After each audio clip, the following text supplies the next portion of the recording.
ಇರುತ್ತೆ. ಇದೊಂದು pencil sketch photo. ಅನೇಕರು ಬಹಳ ಜನ ಕೊಡುಗೆಗಳನ್ನು ನೀಡಿರ್ಬೋದು, ಹಾಗಾಗಿ ಇವೆಲ್ಲ ಫೋಟೋಸ್ಗಳು ಇವ್ರ ಕುಟುಂಬದಲ್ಲಿ ಹಾಗೆ ಉಳಿದು ಬಿಟ್ಟಿದೆ. ಇಲ್ಲೊಂದು ಫೋಟೋ ಇದೆ, ಇದರಲ್ಲೂ ಕೂಡ ಸೌಜನ್ಯ ಇರ್ಬೋದೇನೋ ಅಲ್ವಾ? ಇದು ಫೋಟೋ ಓಕೆ.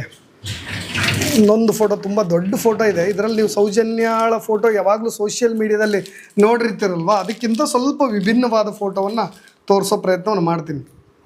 ಸಾರಿ, ಇಲ್ಲಿದ್ದಾಳೆ ನೋಡಿ ಸೌಜನ್ಯ. ಓಕೆ, ಸೌಜನ್ಯಾಳ ಇನ್ನೊಂದು ಫೋಟೋ. ಇದು ಅಭಿಮಾನಿಗಳು ಕೊಟ್ಟಿರೋದಾ? ಓಕೆ.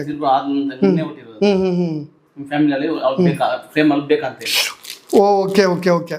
ಇದು ಇವರು ಫ್ಯಾಮಿಲಿಯ ಒಂದು ಫೋಟೋ.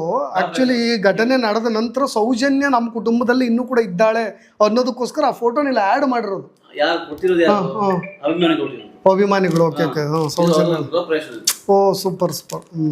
ಈ ಮನೆಯ ಗೃಹಪ್ರವೇಶದ ಸಮಯ.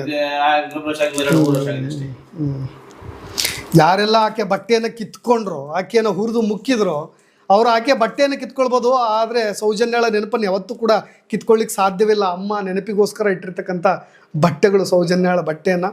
ನಾನು ತುಂಬ ಮಾತಾಡೋದಿದೆ. ಮೃತದೇಹ ಪತ್ತೆಯಾದ ಜಾಗದಲ್ಲಿ ಆಗಿರ್ತಕ್ಕಂಥ ಲೋಪದೋಷಗಳು ಎಲ್ಲವನ್ನು ಕೂಡ ಇಂಚಾಗಿ ನಿಮಗೆ ಒಂದಿಷ್ಟು ವರದಿಗಳನ್ನು ಇಟ್ಕೊಂಡೇ ಬಂದಿದ್ದೀನಿ. ನಾನು ಅಮ್ಮನನ್ನು ಮಾತಾಡಿಸೋದಕ್ಕಿಂತ ಮುಂಚೆ ಇನ್ನೊಂದು 2 ಫೋಟೋಗಳನ್ನು ತೋರಿಸೋ ಪ್ರಯತ್ನ ಮಾಡ್ತೀನಿ.